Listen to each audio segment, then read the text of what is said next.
Hello, welcome everybody to the first pitching session of the creativity pitches. The teams will be presenting their creativity pitches to you in a minute. But first of all, let's have a warm welcome and a round of applause for our jury members.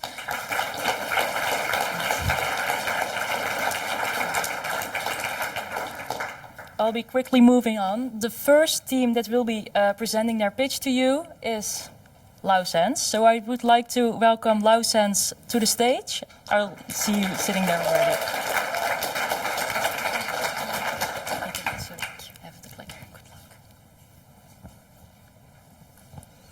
Good morning, everyone, and welcome to Lausens' Creativity Pitch. This year, we are facing a syndrome with high variability and for which detection time is crucial to save the patient. Considering this, our team designed a device which is highly sensitive, user-friendly, and for which the detection time is short. Indeed, our solution consists of three main parts: the bioassay, the microfluidics cartridge, as well as a reader with its auto-focusing image processing software. We strongly believe that the modularity of our system is the way to go from a proof of concept to use in the lab to a real clinical application. First, our system puts together the phenomenon of extraordinary optical transmission, EOT, with a sandwich immunoassay. Functionalizing both our chip surface and gold nanoparticles by spotting anti-IL-6 antibodies, we can detect the presence of the cytokine by simply counting bound nanoparticles on specific areas of the sensing platform. Indeed, based on this transmission principle, we can visualize binding nanoparticles using high-intensity heat maps. To strengthen the bond between the substrates and the capture antibodies, we use the functional polymer, MCP2, allowing us to retain the molecule of interest for a longer duration in close proximity to the surface, this leading to both stable and reproducible results. Microfluidic is an essential asset when aiming for low time to result, as it allows the system to overcome the limitation of diffusion time. After placing a chip in our PDMS cartridge, we can deposit the sample above it using a pump. As this pump generates a flow through the channel used, we can actually decrease considerably this detection time. And by pushing the sample back and forth, we can retain the maximum of the analyte. As you can see on this picture, our cartridge has 3 channels allowing for multiplexing. We want to point out how important it is to be able to detect a signature composed of several infection markers for early-stage sepsis detection. To the best of our knowledge, non-single marker has proven robust and reliable results in the clinical setting so far. Using a CMOS camera, we can easily capture images of our chip, still sharply visible through the PDMS layer.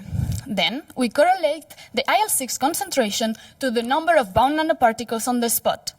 In fact, as this number increases with time, we can actually use the slope of this relationship to get our results with very short incubation time. What makes our sensor unique and very valuable is the integration of all components into a compact 3D printed reader. Then the user can easily interact with the reader system using the graphical user interface. On top of the autofocusing system we have developed, this interface also allows for controlling both the microfluidics and the image processing. Thus, our device requires minimal manipulation from the user and no expertise in the field to get reproducible results. All in all, from a very minimal amount of plasma, the user only needs to add the reaction buffer and the nanoparticles to the sample before loading it, then choose the region of interest to measure, and finally wait for the result. And now, I hope we have convinced you of the potential of our device, and thank you all for your attention.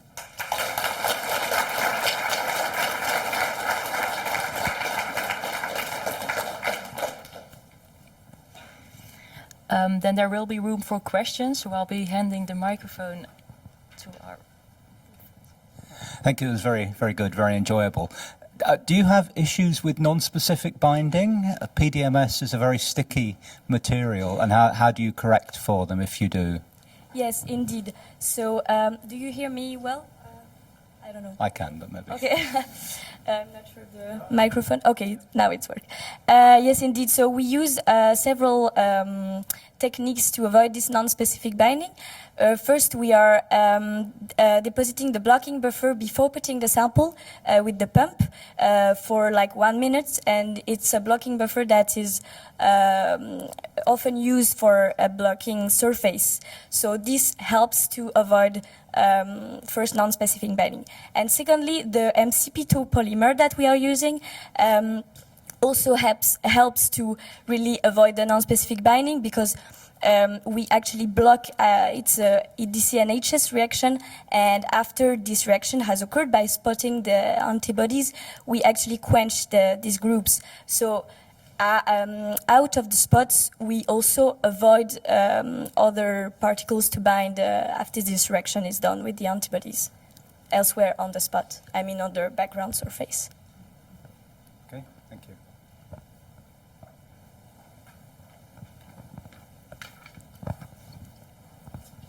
Thank you for a nice presentation. You quickly mentioned something about a heat map. I didn't quite catch what you use that for. Yeah, indeed. So our technique is based on extraordinary optical transmission, meaning that the wavelength of gold nanoparticle and the gold nanohole array are matched, and the light that is transmitted through the array, the array contains small, like tiny holes of 200 nanometer, and the light that is transmitted is like disrupted. It creates, in the far field, it creates disruption in the transmission. And the CMOS camera is actually giving those plasmonic heat maps of the intensity of the light. So you see that you can detect the nanoparticles by seeing disruption in the pixels in the light intensity. Thank you. If it's more clear, don't hesitate.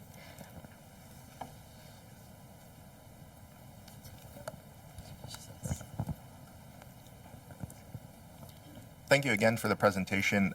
Going off of that question with the imaging, I understood that there was an autofocus component, but is the surface consistent enough, or do you have to scan over the whole surface of the sensor and image a larger area? And if so, does someone have to manually move the stage around to image the surface?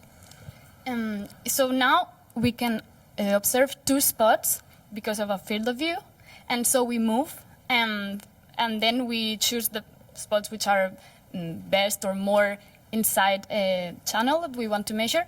And then, yes, it's just we need to go to autofocus, and it uses the Laplacian of Gaussian to find the best contrast, and then we are ready to make the measure. I don't know if that was clear enough. Yeah, no, makes sense. Thank you. You're welcome. But indeed, we need to move in XY to find a spot. Thank you.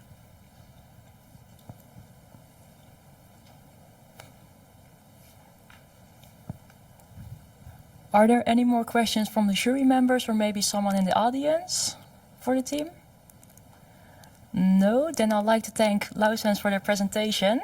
Thank you. Thank you very much.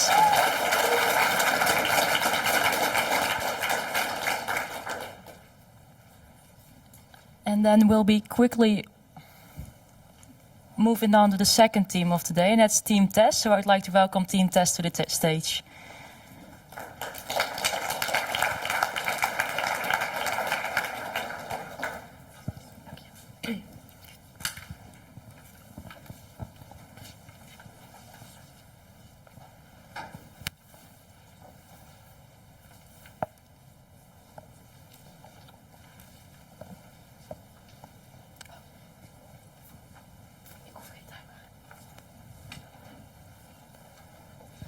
Okay, hi everyone.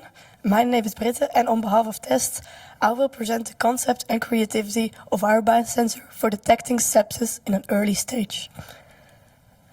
Okay, sepsis is a worldwide life-threatening disease caused by inflammation. Therefore, in this competition, we will measure the biomarker IL-6 to detect sepsis in an early stage.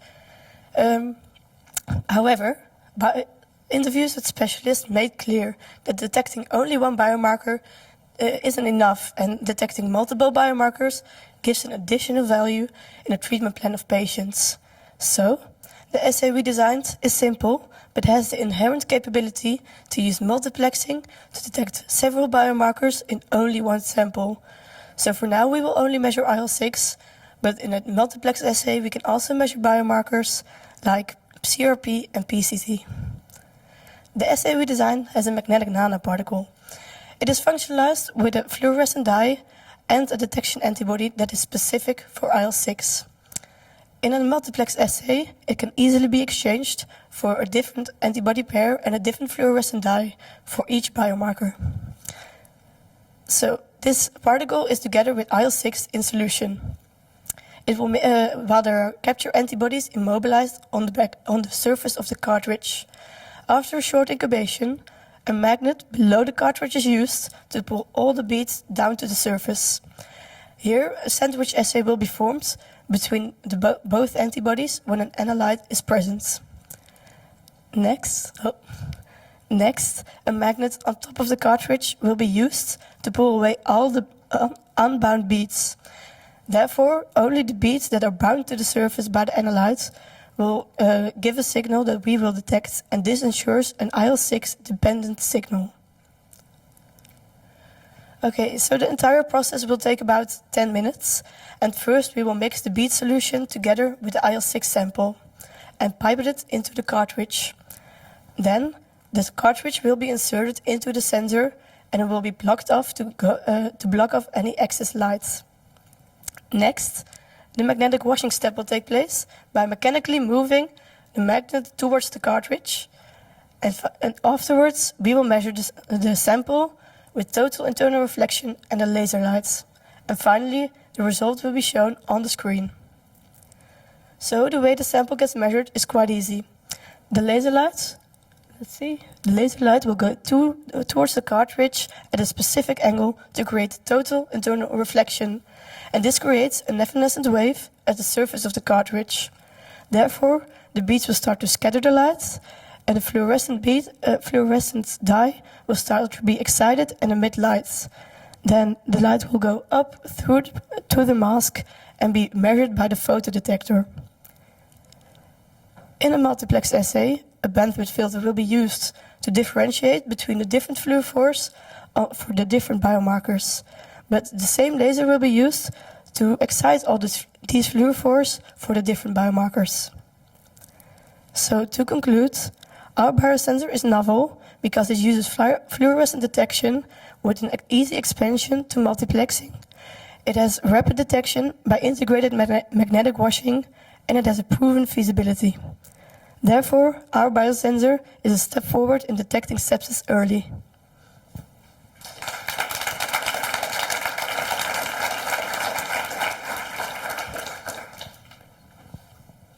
Any questions? I see you, Chris. Yeah, hi, very nice presentation. So the first question is the standard question. How good are you in avoiding the non-specific adsorption? I mean, I see the concept that the IL-6 is used as a binding basically, but what is your how many other particles that are not well bound remain stuck? So the magnet will pull actually all the beads from the surface, so we won't measure any of those beads, and only the beads at the surface. And the beads won't stick to each other because we use anti-fouling by biotin pech, and therefore they won't stick to each other, and we will only measure the bound beads. So do you have any idea how many IL-6 you need per particle so that it remains bound? I think my teammates can answer that.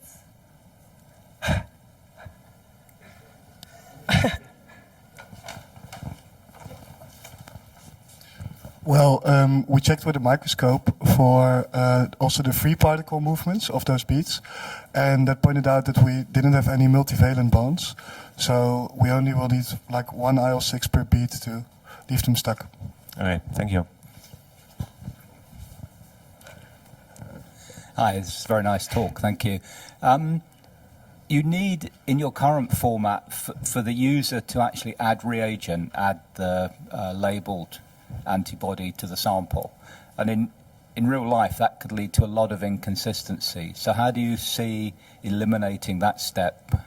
Yes, so we thought about it already, and we would like to dry the beads solution in the cartridge, so the user would only have to measure, pipette the IL-6 sample into the cartridge where the beads are already in, and then they will mix and the reaction will take place.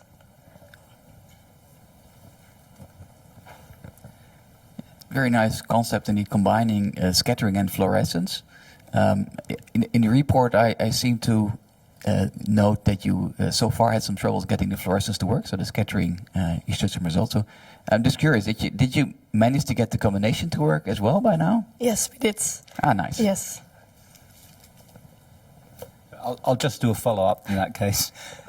So you can conceive of circumstances where you might see inconsistency between the fluorescence result and the scattering result. For example, quenching of the fluorescence by the sample. So how do you plan to deal with that potential inconsistency? My teammates.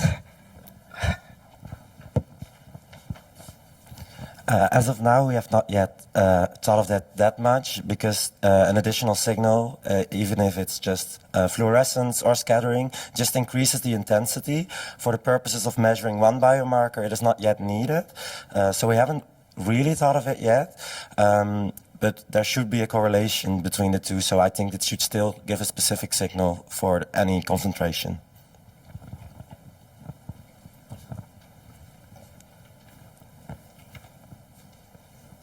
Thank you for a nice presentation.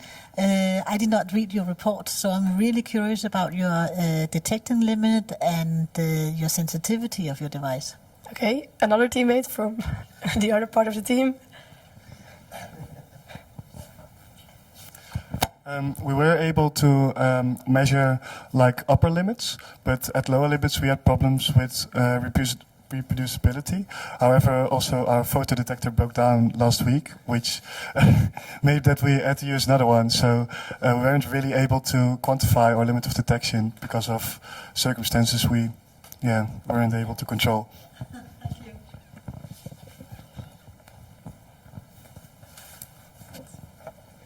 Are there any more questions from the jury members? Yeah, I see. Thank you for the presentation. I also didn't read your report. I was wondering, how do you solve the problem of working with low volume samples? I assume for the number of the beads you put into the solution, you might need more volumes of the samples. Yes, so the sample we currently use is only 30 microliters, so it's not a lot, and the entire volume that fits in the cartridge is about 50. So the rest is only a bead solution, but it is true that more beads will give a better will mean that more IL-6 gets bound, and then maybe it works better.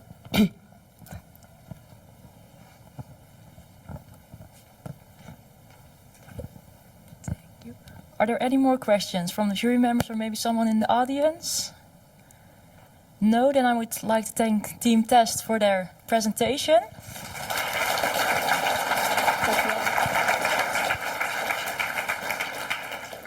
And then we'll be moving on to the next one. To Team Detectors. So I'd like to welcome detectors to the stage.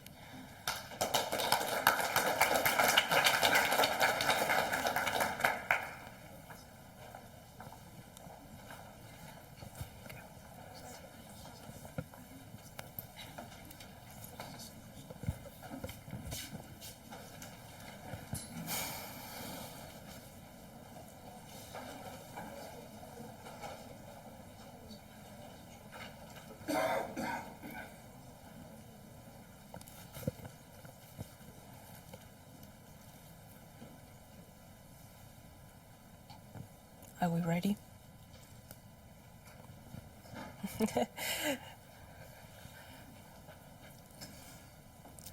Well, good morning, everyone, members of the jury, colleagues. I hope the morning coffee has kicked in because I need 4 minutes of your attention.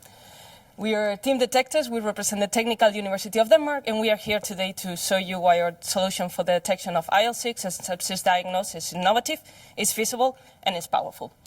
So we have developed our biosensors with our users in mind, trying to make their life as easy as possible. So after the blood sample is taken and the clinician receives the plasma, they just need to put some drops on the cartridge and wait for the results to appear on the screen.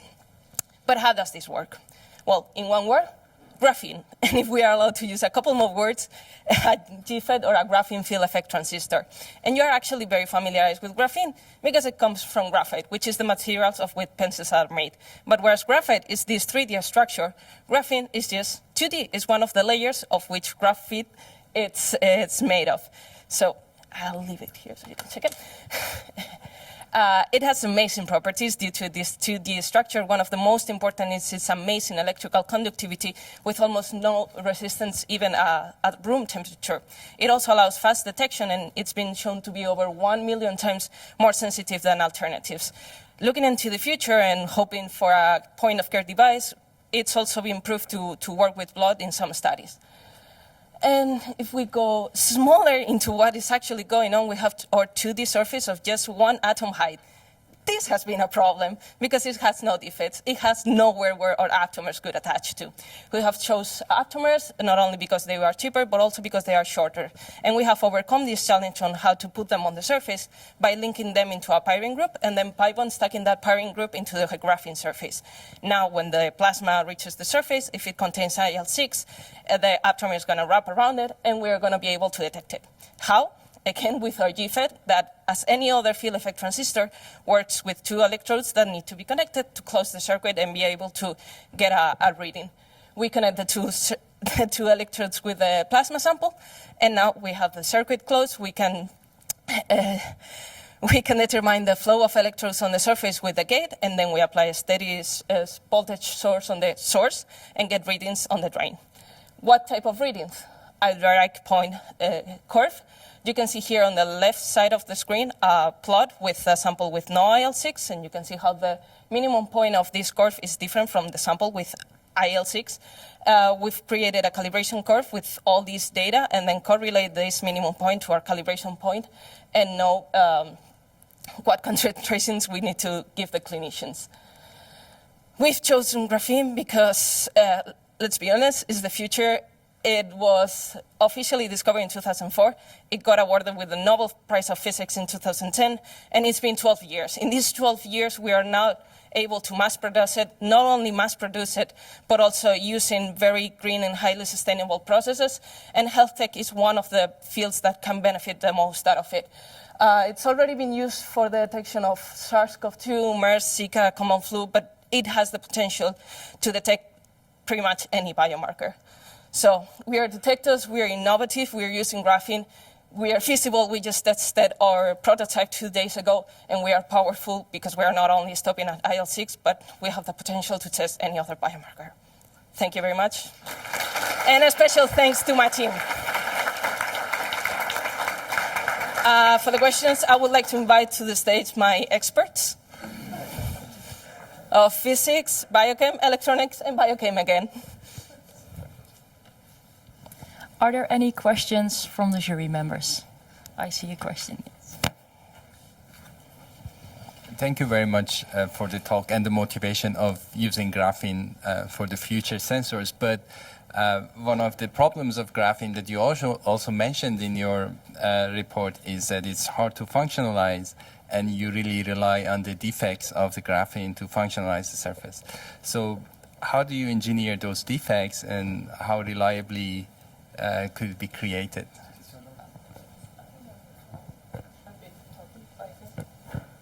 Yes, it's on. Actually, we don't need the defects to functionalize the graphene because we are doing pi stacking. So the graphene can be actually completely perfect, so almost pristine graphene. And then we functionalize by pi stacking because we use a pyrene linker that has 4 benzene rings, and then we link it to our Optimers. So we don't need defects actually in the graphene. Then is it still a graphene that you're using as a sensor? Or it's a pi stacked other sort of material that is being measured? I mean, the current is still flowing through the graphene, right? So it's still graphene, but with the functionalization, there's then a charge that is going to be closer to the graphene and going to change the current flowing through. So it's still graphene, just functionalized with pyrene and an aptamer to bind to IL-6. Yeah, so very nice to actually see some data. Can you say something about the detection efficiency, or how low you can go with the detection?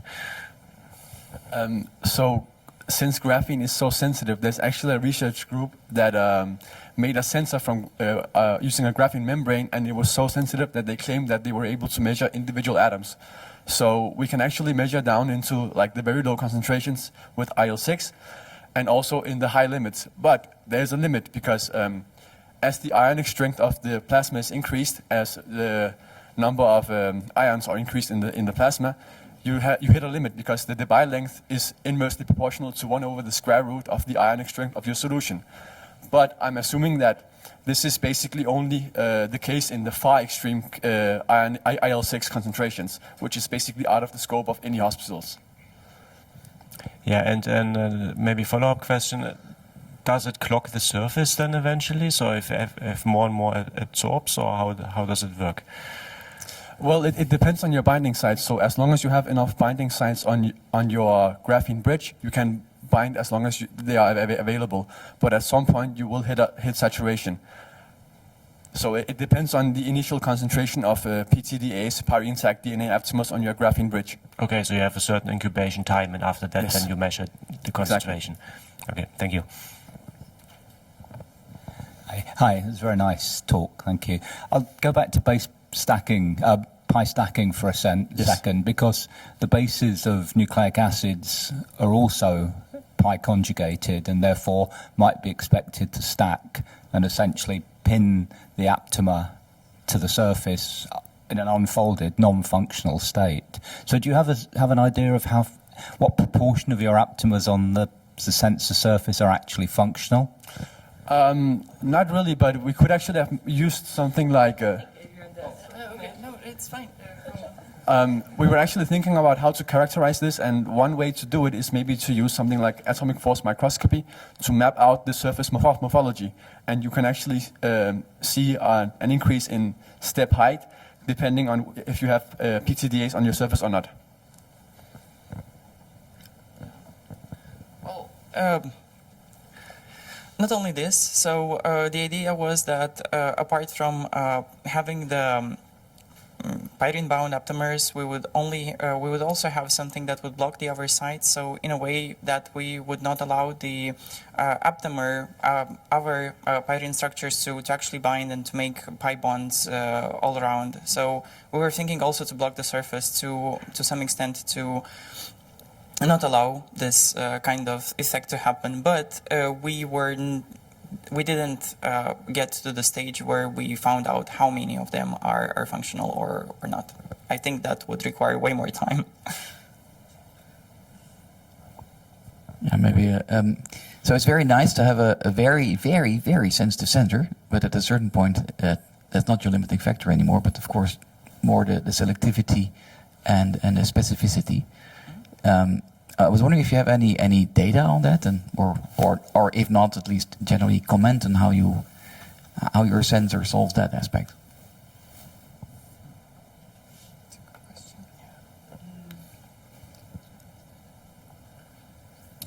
About the sensitivity, we didn't really... Well, what we found out is that we can see different shifts in different concentrations, but to which extent in our sensor we could see until where it's going, we didn't manage to do that. Yeah. This has been 5 months ago. Yeah.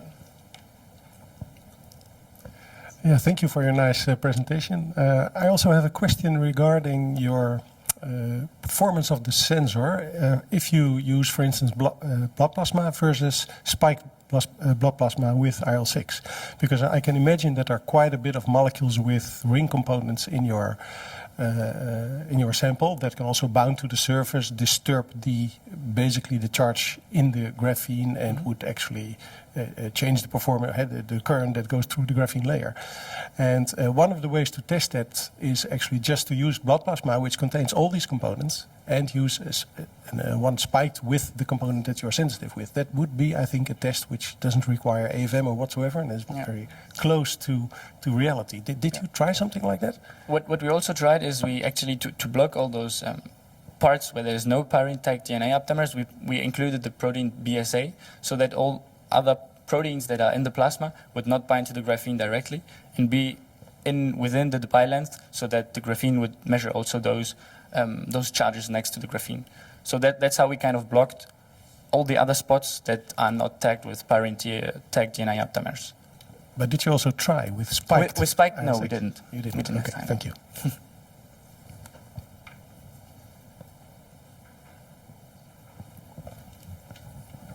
If there Just one more quick Of question. course. So there's a lot of, I think, or a number of aptamer sequences in the literature for IL-6. How did you choose the one that you finally ended up with? We chose the one from a company in America because we saw that they were using a similar device that we wanted to do, and we saw that it was functioning good for them, so we tried it as well, and we saw similar results. So that's why we went for them, and we also got a sponsorship, so we were very, very happy about that. So, yeah.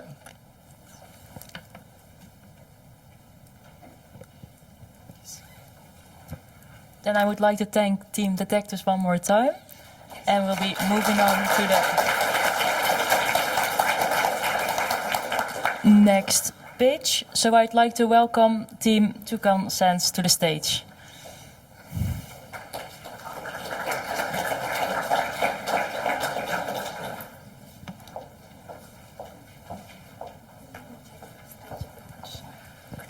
Thank you.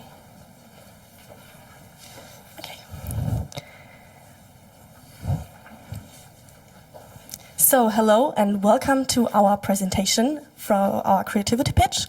We are Team Toucan Sense from TU Darmstadt, and we will show you why our biosensor is the most creative sensor to sustainable IL-6 detection. So let's begin with our assay system. We attached a thiol-modified aptamer to the gold surface of our screen-printed electrodes via a self-assembling monolayer. Right now, you see the surface, like it's not completely blocked, but in reality it's completely blocked, and no measurable redox reaction is present. So when now our interleukin 6 comes into the picture and binds to our aptamer, and then our gold nanoparticle conjugated antibodies also bind to the interleukin 6, the conductivity of the electrodes increase, and we can measure a redox reaction, which we can turn into a readout signal. That's the first part. The second part is our electrodes. I already mentioned the screen-printed electrodes, but we also made them completely ourselves. We printed everything. We printed on a polycarbonate substrate with a conductive silver ink we used. After that, we vaporized first chrome and then gold onto the surface to establish a stable gold surface for possible aptamer attachment. After that, we put our electrodes in our cartridge. We designed the whole system so we can do every process step in one. We can coat the electrodes with aptamers, we can do the whole measurement process, and we can do also the washing procedure all directly on our electrode. So it's very focused and we don't have to handle a lot of things. So you can see now the attachment. We have the bottom part, which is then layered by our screen-printed self-made electrodes. And then we top it with a seal ring and the top of the cartridge. And after that, we can safely handle our measurement process. Yeah. Sustainability was one of the focal points for the development of our biosensor. By choosing Optimers as our molecular recognition unit, we made sure that we access reusable electrodes by a washing procedure with urea. This does not only decrease the cost, but also increase the sustainability of the system as a whole. Then, by printing our own electrodes, we had to choose between which materials we use for the electrodes. We went for recyclable materials, so that it's almost all materials are recyclable on the electrode. Our vaporized gold, our screen-printed silver ink, our foil we use as a substrate for the electrodes, as well as a cartridge. This, again, not only decreases the cost, but also saves valuable materials, but also increasing the sustainability of the system as a whole.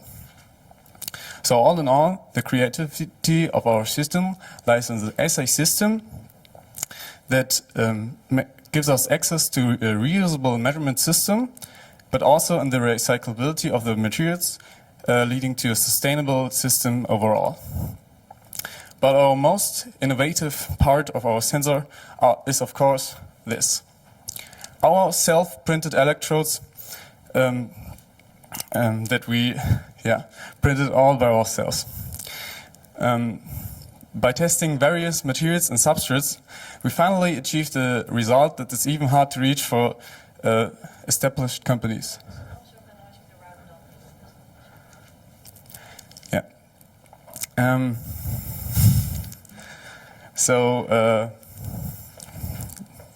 Our slogan is "To can sense the future. Together we can sense the future." Thank you very much.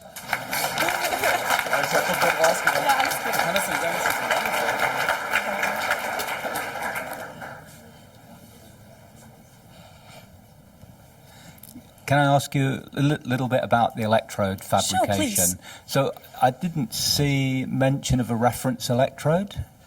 What were you using? We just didn't putting it out everything. Wait a second, I just have to go some slides back. This one. So Daniel, maybe you can say something about it. One come to the front. Okay. Oh, Leonard also. Thank you. Yeah, so you can see the 3 separate electrodes. There's a laser pointer on this, right? Yeah. So we have the large one in the middle, the outer one around that, and then this little one on the bottom. So that's our 3 electrodes.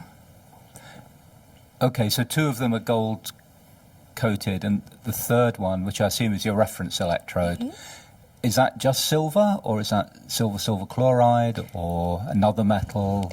It's our screen-printed silver ink, so it's just a silver one. Just silver. But we stored them in PBS, so we had an interview with one of the Sensors partners, PalmSense, and they told us if we store them in a buffer solution with chloride ions in it, it will get to be silver chloride, so that shouldn't be a problem.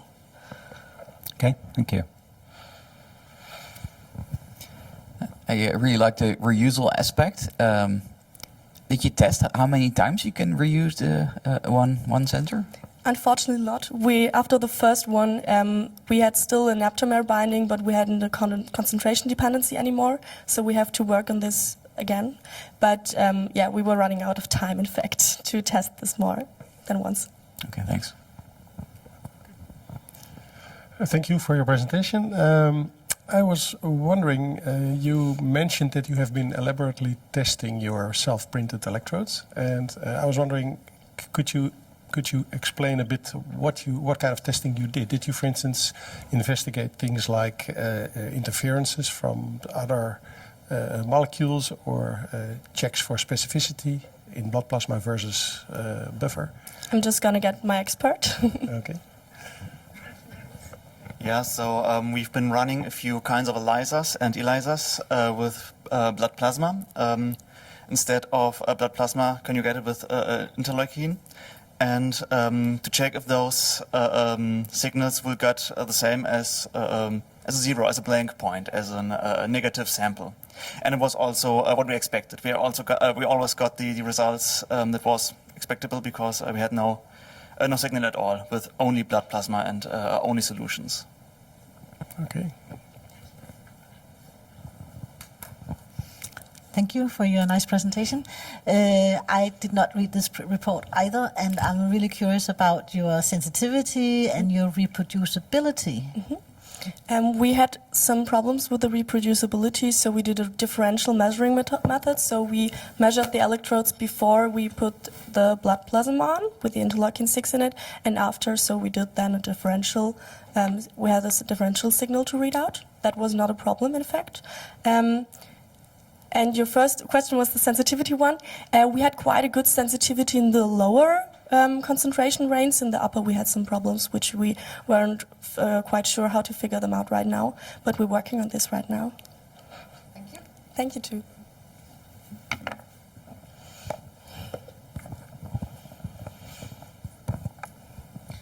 Thank you for your talk.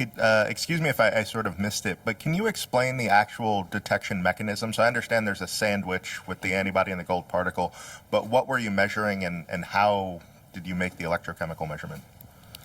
One for the experts. So the measurement that we conducted was a cyclic voltammetry. We apply a current, a voltage on the working electrode and the counter electrode.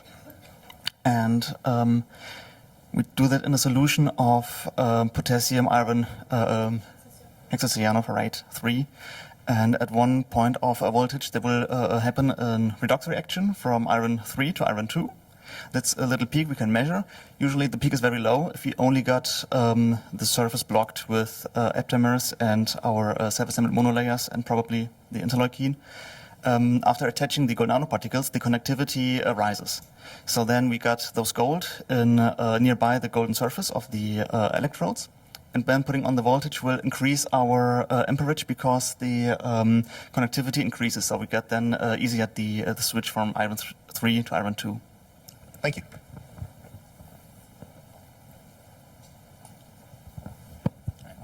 I'll just ask a question I asked another team about adding reagents to the sensor. You have to add ferricyanide once you've done the whole incubator. So how do you see eliminating that step in a future device?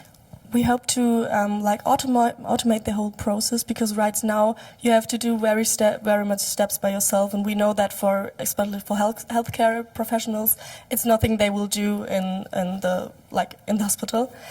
We hope to automate everything, including the washing procedure for recycling the Optimers on the surface. But right now we have to establish this step in the future.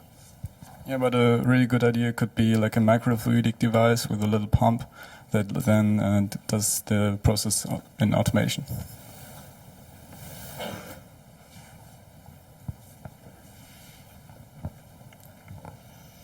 If there aren't any more questions, also from the audience, no, then I would like to thank Toucan for their pitch.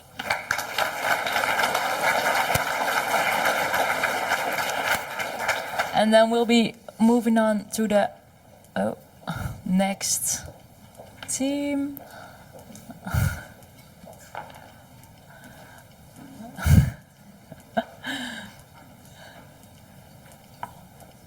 Yes, I'd like to welcome Team Pulse to the stage.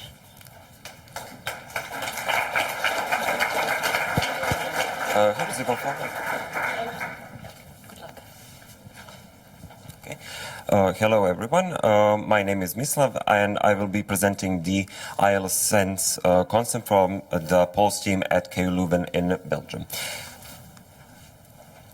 The method we have chosen for physical transduction of analytical signal is a surface plasmon resonance technique that uses fiber optics or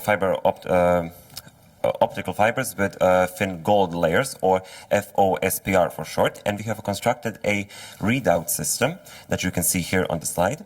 We have also utilized a sandwich bioassay, which is the basis for our molecular recognition of interleukin 6, and the molecular recognition event itself takes place in a microfluidic platform called the iSimple, which we have developed, and you can see it here on the slide. Now, what is the purpose of this microfluidic platform? Microfluidic platform that we have used has the purpose to streamline the flow of the sample solution towards the fiber in an autonomous way. The chip operates in a way that when the chip is operational, the pump sucks in the working liquid and the air leaves the pump and then pushes the sample solution that mixes with the gold nanoparticle solution through the mixing channels that you can see here on the left corner, and they inevitably move the liquid towards the analytical chamber by pushing out the washing liquid, which is phosphate buffer saline, and they reach the gold-coated optical fiber where the molecular recognition event takes place. Now, during the entire measurement, our cartridge is connected to our readout system by bifurcated optical cable. Now, as you can see here, the instrument is turned on constantly, and the spectrophotometer gives out a signal, which is actually the intensity of the surface plasma resonance in a range of wavelengths. Now, the basis for our bioassay is that we have capture antibodies, which are functionalized on top of our gold layer, and we also have detection antibodies. Interleukin-6 binds to the detection antibodies, which in turn bring it to the surface of the gold coating. In absence of interleukin-6, we record the baseline, and when interleukin-6 is present in the blood plasma sample, it connects or binds to the capture antibodies, which induces a shift in the wavelength of the maximum intensity of plasma resonance. We have used this wavelength to construct a calibration curve with regards to interleukin-6 concentration in both plasma and PBS, and astoundingly, we have found that the wavelength shift is higher in plasma solution rather than PBS. Now, in general, just to conclude briefly, when we look at the state of the art, we can see that there are various optical and electrochemical sensing platforms which make use of various nanostructures as well as FOSPR. We have used FOSPR with both gold nanoparticles for signal amplification and to increase sensitivity. However, the biggest novelty which we present here is that we have incorporated a microfluidic platform for maximal user-friendliness by streamlining the reagent and sample preparation and washing steps, and have integrated it all together into a compact and portable readout system. Thank you for your attention.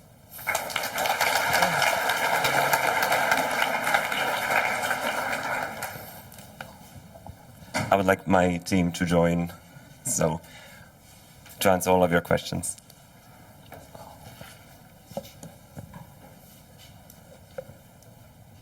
Okay, thank you very much for the presentation. It's very clear. I wanted to ask you, you currently use a spectrophotometer. Did you consider just using a single wavelength and measuring intensity changes? Because obviously as the resonance position shifts, even if you sit at a fixed wavelength, you'll still see a change in intensity, and that would simplify your instrumentation. Do we have an answer? We didn't consider it. Well, we used the spectrophotometer because that was the one we had available at the time, and it seemed a bit more time-wise practical to use that one, and also we programmed everything around it. Now, with regards to wavelength shift, we considered that it might be a bit more practical to see the whole range, and then to see at what to what wavelength then it shifts. We would have seen it at just one wavelength, but now we also have a absolute value of the starting wavelength and the end wavelength, which can also, since we record the baseline, we can also annul the errors that might occur. Okay. Yeah, hi. I have a question on the cartridge. Is this a single-use or a multi-use? Currently, it is a single-use cartridge. Since the fluid flows through the chambers, they can get contaminated with the sample solution. That is one thing, and the optical fiber, as it is now, is still only single-use. It is connected to the cartridge, so when the optical fiber is used, you have to currently dispose of the entire cartridge. Yeah, that would have been the follow-up question then, because how do you then connect, let's say, a single-use chip where you mix things together with the optical readout that you would like to use several times? Currently, as it is, you remove the chip and apply the sample to each chip. What also is possible is to apply since maybe it is best if I go to since currently as the iSimple is made, it is consisting of several layers. Layers. Each of these channels is in its own respective layer, and what you can add is a sort of storage layer that will contain all of the necessary solutions with regards to materials used and its conditions, and then you can just apply a various samples continuously. Thank you.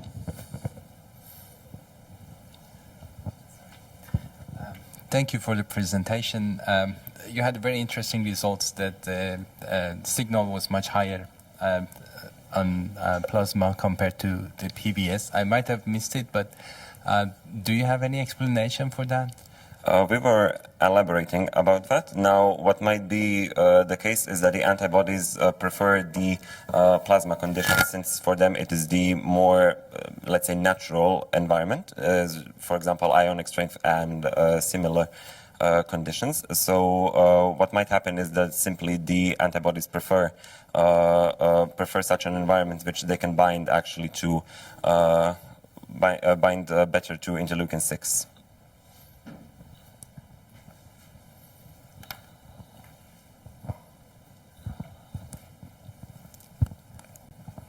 Yeah, thank you. I have a question regarding your cartridge.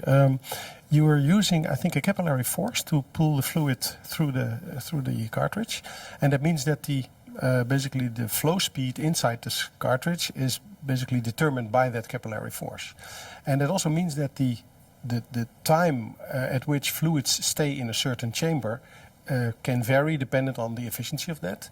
And I was wondering, did you investigate, for instance, the time that you require, for instance, to reach an equilibrium in your on your sensor? Did you investigate whether that is strongly dependent on that capillary force? I can imagine that this, whether you are in a kinetic regime or not in a kinetic regime, is important for your results. I think our microfluidics expert might answer. We built in an air vent in the microfluidic chip to stop the sample there. And then we can decide with our program how long we want to do the measurement. So we started with measuring off chip, and there, of course, we reach an equilibrium after a few hours. But we are working with the slope for our program. But the sample itself stays trapped into the analytical chamber, and then you can start the measurement from there on. Okay, very clear. Thank you. Yeah. How about the shelf life of these cartridges? Because you also use some fluids inside, I think. That is connected to the question that one of the jury members asked. Currently, as it is now, these are disposable devices. The gold-coated fibers can last for a number of days in their respective solutions, if I'm correct. And then they are placed into the cartridges themselves. So now that we have tested them, they are for single use immediate after preparation, but with adding another layer for storage, they can last longer, most probably. But did I misunderstood? There's also a fluid in that cartridge? So we put the fluid in just before measuring. So previously we stored the fibers outside in PBS, and then just before the measurement we assembled the chips. So right now we didn't test like the total shelf life, but because you have to store the fibers in PBS. So it's like what? So now the fluid can indeed evaporate in the chip. However, the goal is to have a chip where all the fluids are stored separately inside one fluid layer. So you would have the cartridge, and then you click a second layer on top that also activates putting the liquids on the chip. So that would be a separate layer that is well stored. So you have like a special layer where the fluids can be stored, and then you click it on the chip, and then the fluids will be dragged into the channels, and then you can activate it. But that requires a step that has to be carried out by the general practitioner or the user? Or?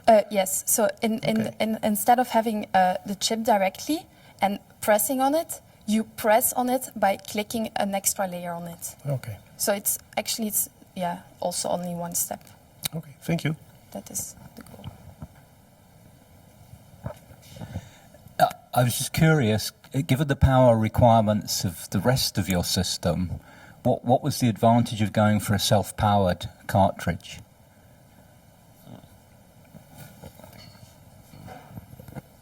I would say the device now is rather simple with only the spectrophotometer, and the chip itself is no additional pumping is needed, no small pumps can get blocked while adding the chip or things like that. You really put the sample on the cartridge, bring it to the machine, attach it, and that's the only thing you have to do. You don't have to work with attaching pumps to your chip so that the fluid can flow around or something like that. The user friendliness is very, very high. Because we have a touchscreen interface, it will show the result after about 5 minutes, and the only thing you have to do is click it in, press with your finger, and then the rest will work itself out. So it's very user friendly. Okay, thank you. Last. Thank you, Team Pulse, for your presentation.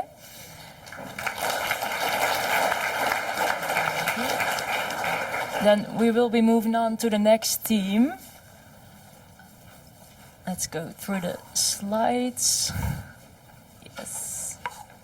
And I would like to invite SensWork to the stage.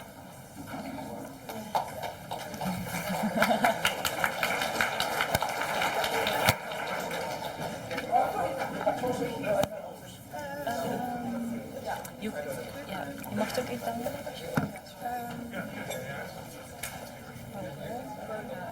Ja, succes. Kunnen we allemaal ergens nog onze... Ja. Ja, laten we dat maar doen. Oké.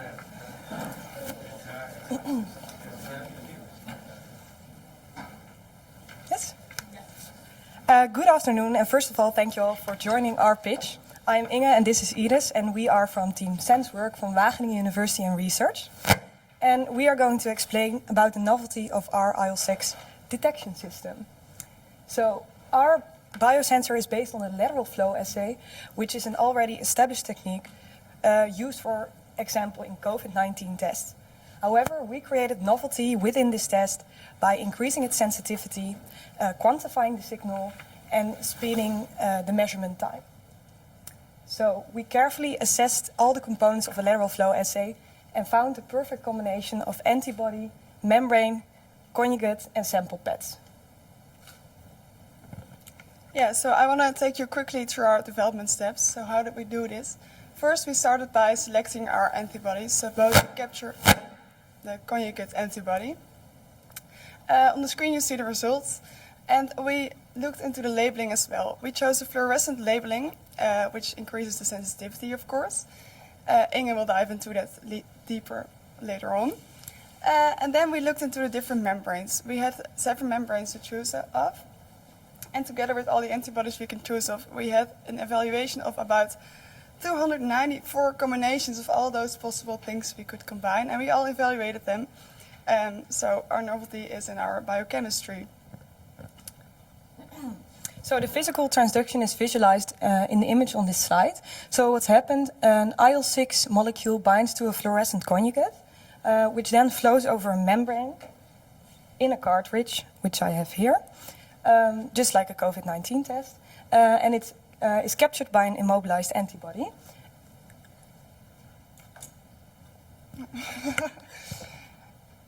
The labeling is done by a fluorescent europium nanoparticle, which is the best choice in this case because of its large fluorescent lifetime, its narrow emission spectra, and its large Stokes shift, increasing its sensitivity and lowering the background signal. So how do we read out this fluorescent signal? The strip Inge just has in her hand fits exactly into a cartridge. It fits into this reader. It's just inside of my hand palm. So we read out a fluorescent signal, which is linearly linked to the IL-6 concentration. And we do that with real-time measurement, so this increases our sensitivity as well. Meaning all nanoparticles binding at the test zone throughout the whole membrane are measured. So that increases our sensitivity, as I just said. So in conclusion, what we did to make our test novel and not just a normal lateral flow test is looking at all the possible biochemistry combinations, as I mentioned before. And we did a real-time measurement to quantify our IL-6 and make a real sensitive lateral flow test. Yes, and of course we did not develop this biosensor with just the two of us. We have a whole team with us here as well, and they are also keen to answer all your questions. And of course we would like to thank our sponsors. Thank you.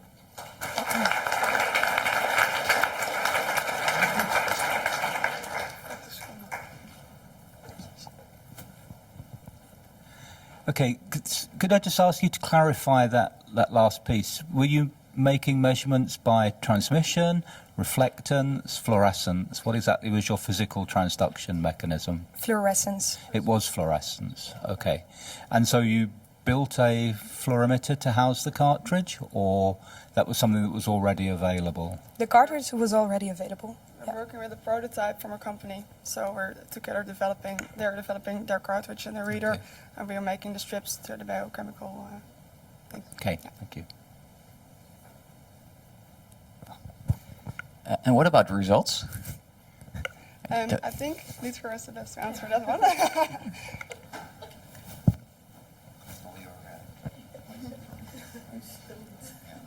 Well, for the results, we've been able to measure up to around 10 picograms per milliliter concentration.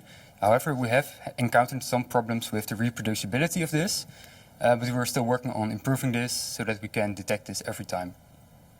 And this was in blood plasma then? Yes. Okay.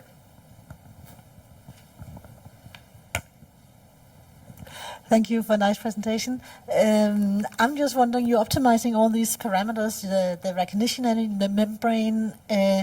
How did your system compare to conventional system in your optimization? Did you achieve better sensitivity that the conventional system used? That the conventional lateral flows test mostly differs because of the quantification. I can.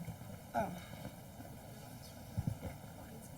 Do you mean in terms of IL-6 detection or just general lateral flow assays? Well, you state your novelty. This is the lateral flow is a known technique, and you state your novelty by optimizing a lot of parameters, the membrane, all this kind of thing. But you don't tell me what did you achieve with this optimization. I mean, is it better? Did you manage to optimize it? Did you find results that are novel compared to standard lateral flow techniques? Yeah, so we compared all the capture and binding antibodies and made a decision between speed and sensitivity, also in terms of membrane, because of course there are a lot of different membranes, and you have a higher sensitivity with slower membranes, so we had to make a choice there, and that's how we came up with the choices that were on the screen, maybe. Yes, so these were the final chosen components of the lateral flow assay. Okay, out of all the 294 combinations. Thank you. Thank you. I also would like to ask about the disposable cartridge that you use. Do I understand well that there's a photodiode in that disposable? LEDs. Yeah, isn't that that's not very sustainable or cost effective, or not? All right, so in our current design, the sensors and the LEDs are all contained in the box and not inside the cartridge itself. So the cartridge is just a housing for the strip. And the strip can be used just once and then burned or disposed of in another manner. Okay, clear. That's what I would expect. But yeah.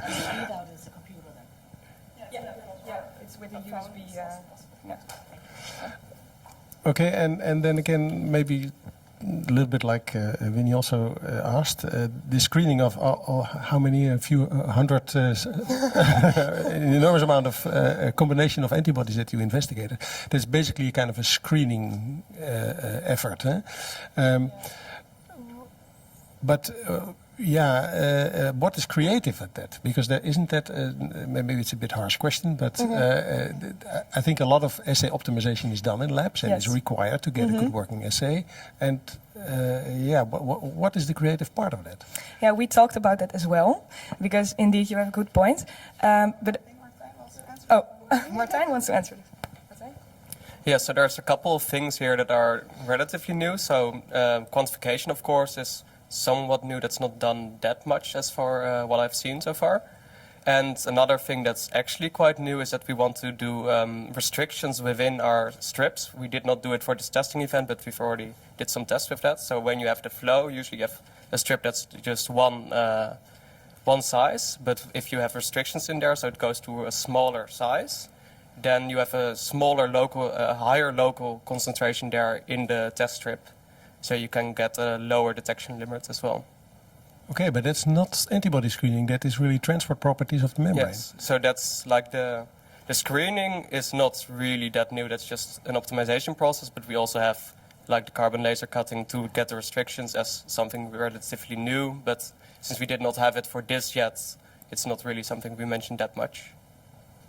But you did implement it, or you did investigate it, or yes, is it only an idea? We did implement it, but we did not do it for the tests this week. Okay.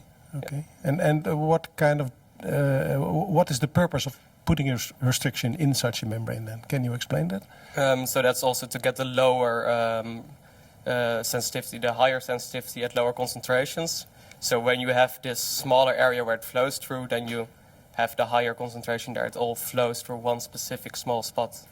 So you have a higher chance that if you only measure in that spot, you will see more particles per place there. And why would that increase the concentration? Doesn't it? It will not increase the concentration. Speed, huh? It will not increase the concentration of the fluid, but it will concentrate the IL-6 we have on one specific spot on the reader. So if you measure in that spot, all of the IL-6 will only go in that spot. So you can get a larger volume of IL-6 through one specific spot where the concentration will then, they all will bind in one place. Okay. Instead of on the whole strip.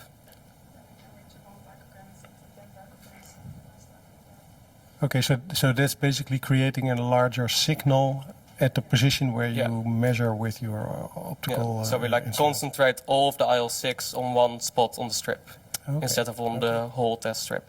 Okay.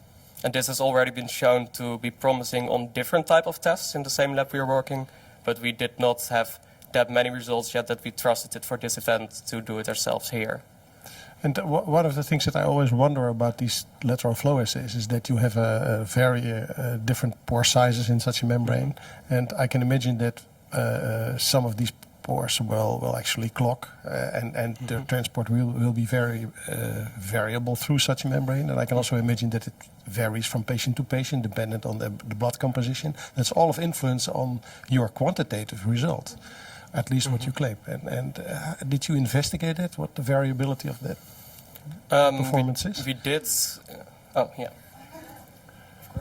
So actually, one of our partners is in the room over there.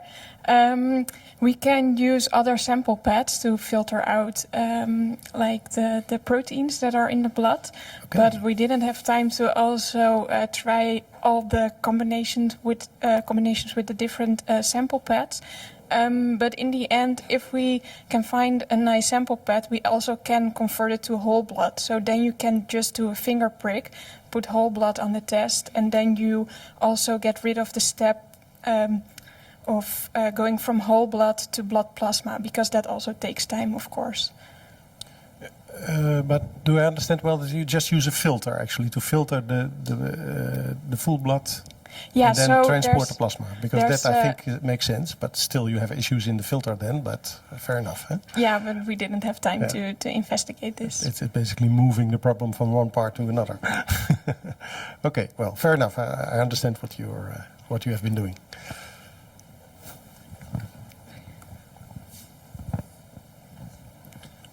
Thank you very much. I have a question, maybe not on the chemistry so much, but on the transduction mechanism. And you mentioned it was fluorescence, and with basically opaque or scattering medium, which the membrane is white through the pore size.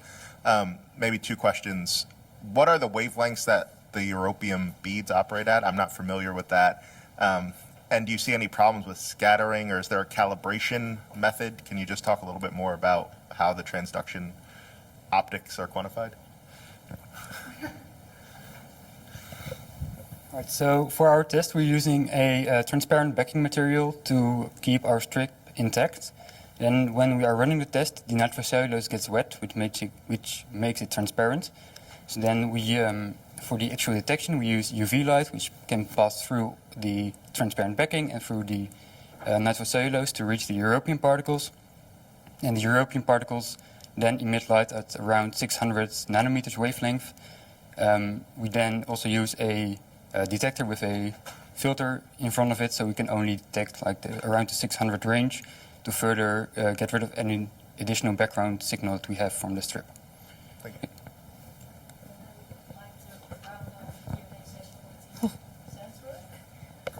Thank you, Team SensWork, for your pitch again. Then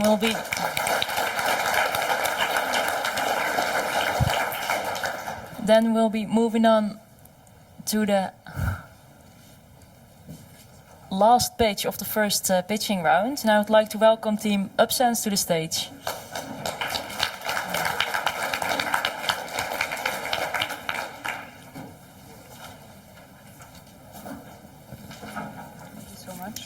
Can you just show me how it works? This is the... Oh, good. Yeah. Hello. Sorry, guys. I know it's almost lunchtime, but bear with me. This is the SensUs UpSens creativity pitch. This is our amazing multidisciplinary team.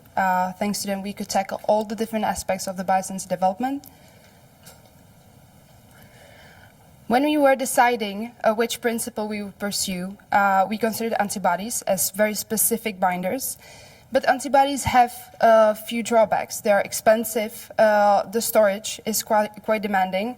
Not in Sweden, though, in our home country, because it's cold enough there. But otherwise, the drawbacks can be balanced by using aptamers. So aptamers are DNA strands which are highly stable and cheap to produce. They are also very fast binders, so they allow us to perform single-step assay. This is a small animation to show you how our principle works. So basically, we immobilize the aptamer on a golden surface. We modify one of the parts of the aptamer with methylene blue. That's the blue ball you almost can see. I'm sorry, the lighting is bad. So the DNA strand binds the IL-6. There's a conformation change, and the tag changes its proximity to the gold surface. We can detect this using impedance spectroscopy. Before doing this, we had to choose the ideal aptamer sequence which binds IL-6 with the highest affinity. We did this in cooperation with Cytiva and Malvern Panalytical, and we performed SPR and GCI experiments. On the left side, you can see the nice curve of the aptamers we actually then used in the final biosensor. These are some of the kinetic constants. I won't bother you with numbers, but we gathered a lot. Next step was immobilization of aptamers on the golden wire, which is in the middle of our cartridge. We then assembled the cartridge, which has reference and counter electrode. The cartridge is then inserted into the potentiostat. The potentiostat is connected to Raspberry Pi chip and the screen. The potentiostat is shielded by Faraday cage, and this is the final prototype model. The Raspberry Pi chip is important there because it performs runs the software we developed for the potentiostat. So this is the heart of our biosensor, kindly provided by PalmSense. We use the developer kit to build up the biosensor from scratch. These are the data we obtained. So here we measured impedance spectroscopy, and you can see direct dependence of the time for the signal. So therefore, we could stick for only 5 minutes of incubation. Our contributions. So we optimized impedance spectroscopy in our system, which usually uses voltammetric measurements. We performed large amounts of affinity studies on different aptamer molecules with different modifications to find the ideal one for our system. And last but not least, we integrated the whole system with our own program and obtained a calibration curve with dynamic range from 10 to 2000 picograms per ml. Do you have any questions?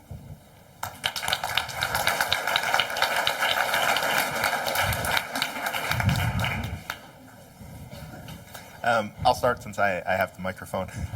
So you mentioned that you used electrical impedance spectroscopy for the sensing, and it seems like you're familiar that most of these aptamer biosensors use maybe square wave voltammetry. Why did you go with EIS when you had a methylene blue modified aptamer? That's a great question. We have Thank our you. electrochemistry expert right here. So usually voltammetry, the problem that we faced is that we were using voltammetry, we could detect only with high concentration of aptamers on the surface. But since the signal is given by the relative change in the conformation, so if there are too many aptamers and the concentration of IL-6 is too low, we are still binding IL-6, but we don't have a significant change in the signal. So we have to reduce the amount of aptamers on the surface. But then at that point, it was difficult to use voltammetry to detect, so we switched to impedance to have vector signal since it tend to be more sensitive. Yeah, so I have a question then on the time dependency. So you show that had different steps of, say, 0, 5, and 10 minutes of incubation. So if I would wait longer, then could I come into a case where I would assign that to a wrong concentration?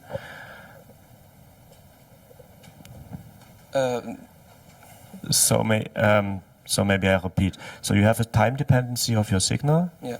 Yeah, and does the time dependency, let's say after 1 minute, is comparable to the same signal that I would get of a different concentration at a different time?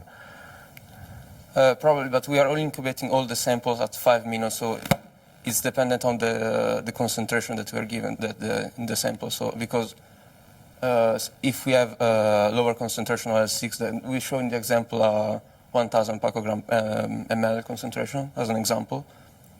But if you are, if we have a lower concentration, then in 5 minutes the signal will shift low. We tested that it shifts less, so we have a lower increase in resistance, and if it's a concentration higher, of course, it's a higher increase. But then could that be maybe an idea to plot, let's say, the functional time dependency of the profile to get a much better read of the concentration? Yeah, of course. Rather than an endpoint where you say, okay, after 5 minutes, plus minus a bit.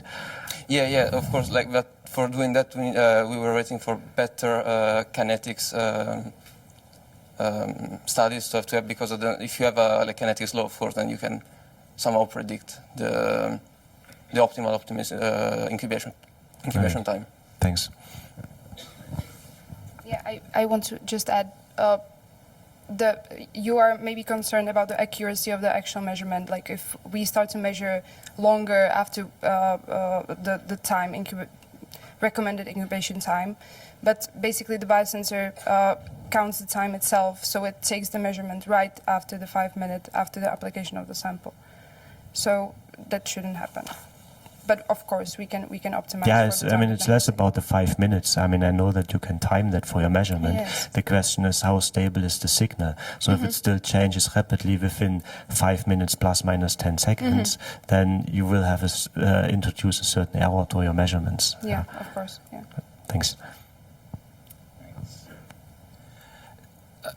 So with impedance, there's always an issue of bulk ionic strength effects, bulk charge effects. Did you see that, and how would you compensate for it?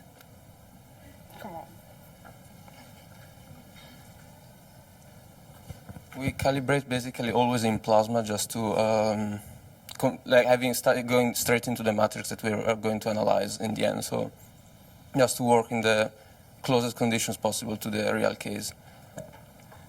Okay, but if the sample itself is showing even quite small changes in ionic strength, in salt concentration, how that would shift your impedance curves and therefore would give you a false result. So did you have any mechanism for correcting for that?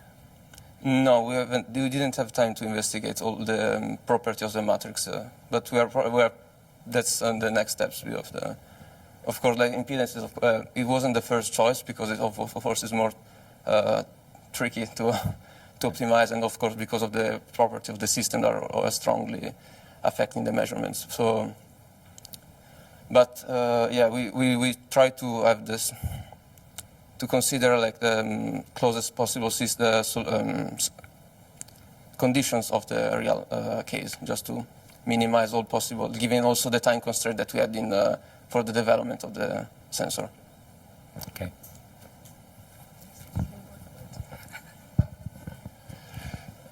Thank you for the presentation, quite clear. I have a question regarding your quantitative affinity measurements, which I really I think is very good. You really did that quite extensively. However, did you actually use these measured constants also to, for instance, model the time to equilibrium and to prove that you are in the kinetic regime in your experiment? Because can you indicate, for instance, the time to equilibrium? The first idea was to use that to create a kinetic model to optimize the binding time, but for time constraint, we didn't have the time to develop that model. But we still use those kinetics model to those kinetics data to select the aptamers because of course we screened and then we checked also the orientation of the aptamers because to check if with the position of the binding site on the aptamer, so if the orientation could affect that. But do you have any idea about the time scale of the conformation change? That must be very fast, huh? I would think, but I think it's much more about the chemical equilibrium.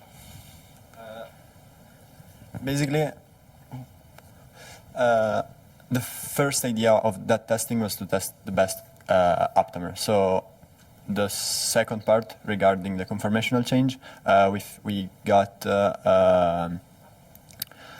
the first thing we got was trying to adapt the signal. So we figured out that there's the model that we used is a one-on-one model and not a conformational change model. But we figured the K-on and the K-off of the system. So we know that it's 10 to the minus 3, 10 to the minus 4, right? 10 to the minus 3 regarding the binding. But from that on, we just didn't have the time to build a model or anything else. If I'm answering, I'm not sure if I am, but yeah, I hope that's clear. I won't go further into this because that should be not fair. Okay. Thank you for a nice presentation. And you already touched upon this. Using ESI is kind of troublesome, especially if you want to reproduce your results. Can you elaborate on the reproducibility? Yeah. The main issue with reproducibility that we are facing is regarding the monolayer, because of course we are using self-assembled monolayer based on gold tile bonding. We were trying to work in the most cleanest conditions, so we were sonicating right before the functionalization and everything, but still we could see a variation in the concentration of the aptamers. And still the other issue was the assembly of the cartridge, because we could see, we screened the electrodes before inserting the cartridge and after inserting the cartridge, and we could see that by assembling we damaged the monolayer and some aptamers were removed. But one issue that we tackled about that was before performing the measurement to ESI, we were waiting at least 12 hours just to let the monolayer to reassemble to get the most thermodynamically stable conformation. Because, of course, it has been shown study that if the measurement is carried on closely to the formation of the monolayer, then there are huge variations, like hundreds of percent.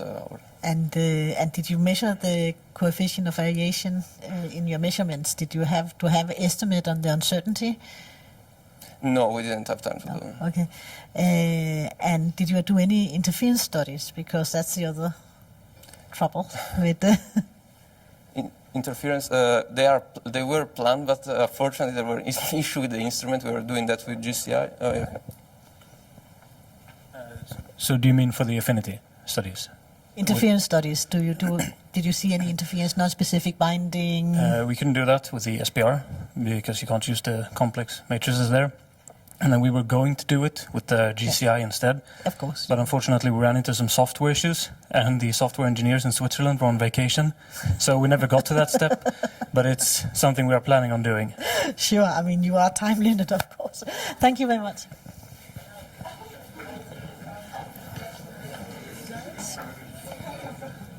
Thank you very much for your pitch, Upsense.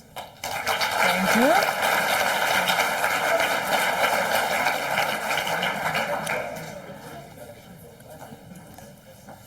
Then we will be, that's after the break, then we'll be rounding off the first round of pitches for now. I would like to welcome you all to join the partner stands and the team stands like in the Atlas Hall. The teams will be able to show their biosensors to you and the partners will tell more about their themselves. So please join them.